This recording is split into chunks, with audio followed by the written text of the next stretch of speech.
Corbett v. Corbett. The case of Corbett v. Corbett was heard in 1970 and decided in 1971. It is the legal case which set a precedent regarding the status of transsexuals in the United Kingdom and was brought at a time when the UK didn't recognise mutual consent as a reason to dissolve a marriage. Arthur Corbett, the plaintiff, sought a method of dissolving his marriage to April Ashley without the issue of inheritance rights. The key question for the court was whether or not the marriage between April Ashley and Arthur Corbett was valid or void. His case was brought under the premise that, as Ashley was born male and should therefore be treated as male in perpetuity despite the change of sex, the marriage was void from the start. Arthur Cameron Corbett petitioned for a declaration that the ceremony of marriage, which took place in Gibraltar on September 10, 1963, between himself and the respondent, then known as April Ashley, was null and void and of no effect, because the respondent at the time of the ceremony was a person of the male sex. Arthur Corbett's lawyers argued, there are two essential ingredients of a marriage. First, there has to be a union expressed to be for life, and secondly, it must be made between one man and one woman. The petitioner's case is that the respondent was and is a castrated male. The marriage ceremony is merely a public way of recording that a marriage has taken place.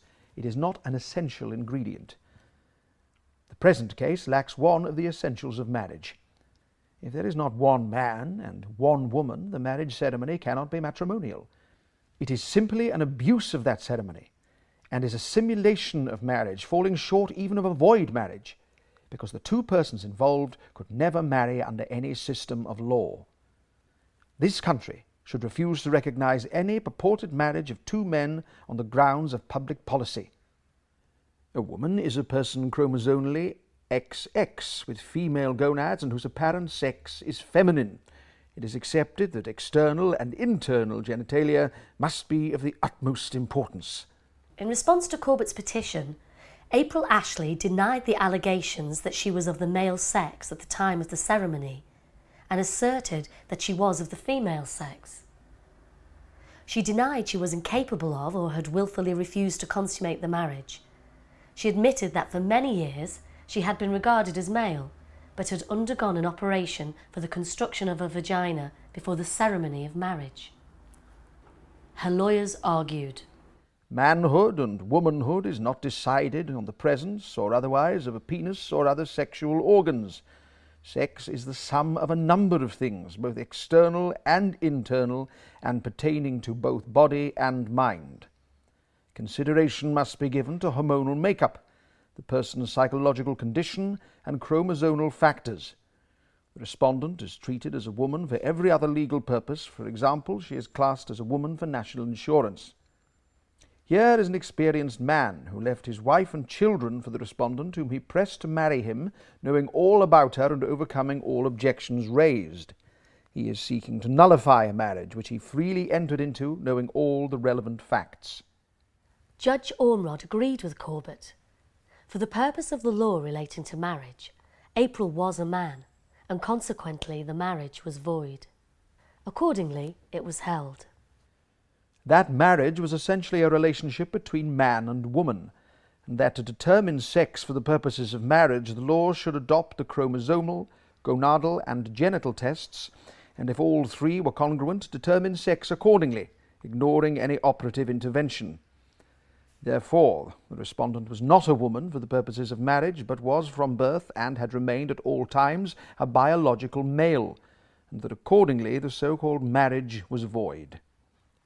The expert witnesses called by the petitioner were Professor C.J. Dewhurst, Professor of Obstetrics and Gynecology at Queen Charlotte's Hospital, Professor Dent, Professor of Human Metabolism at University College Hospital, and Dr. J.B. Randall, Consultant Psychiatrist at Charing Cross Hospital. Dr. Randall has made a special study of individuals with abnormal psychological attitudes in sexual matters, particularly transvestites and transsexuals. Two kinds of psychological abnormality are recognized: the transvestite and the transsexual. The transvestite is an individual, nearly, if not always a man, who has an intense desire to dress up in the clothes of the opposite sex. This is intermittent in character and not accompanied by a corresponding urge to live or pass as a member of the opposite sex at all times. Transvestite males are usually heterosexual, often married, and have no wish to cease to play the male role in sexual activity. The transsexual, on the other hand, has an extremely powerful urge to become a member of the opposite sex to the fullest extent.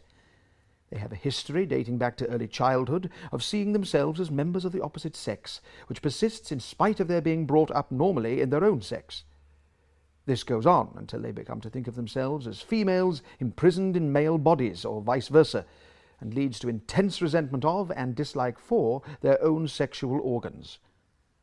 Some transsexual men live, dress, and work regularly as females and pass more or less unnoticed. They become adept at makeup, knowledgeable about using estrogen, the female sex hormone, to promote the development of female-like breasts, and at dealing with such masculine attributes as facial and pubic hair. As a result of the publicity which has been given at time to so-called sex change operations, many of them go to extreme lengths to importune doctors to perform such operations on them. The difficulties under which these people inevitably live result in various psychological conditions, such as extreme anxiety and obsessional states.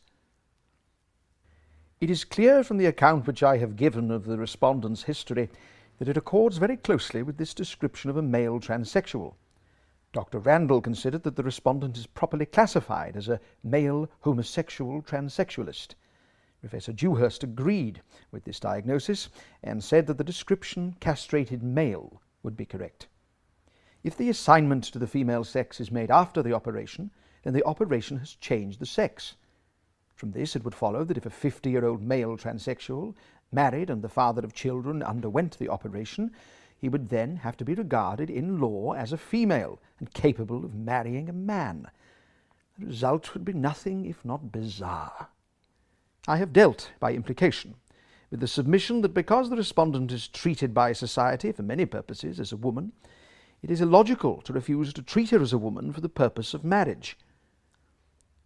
The illogicality would only arise if marriage was similar in character to national insurance and other social situations, but the differences are obviously fundamental. These submissions confuse sex with gender. Marriage is a relationship which depends on sex and not on gender. The biological sex constitution of an individual is fixed at birth, at the latest, and cannot be changed, either by the natural development of organs of the opposite sex or by medical or surgical means.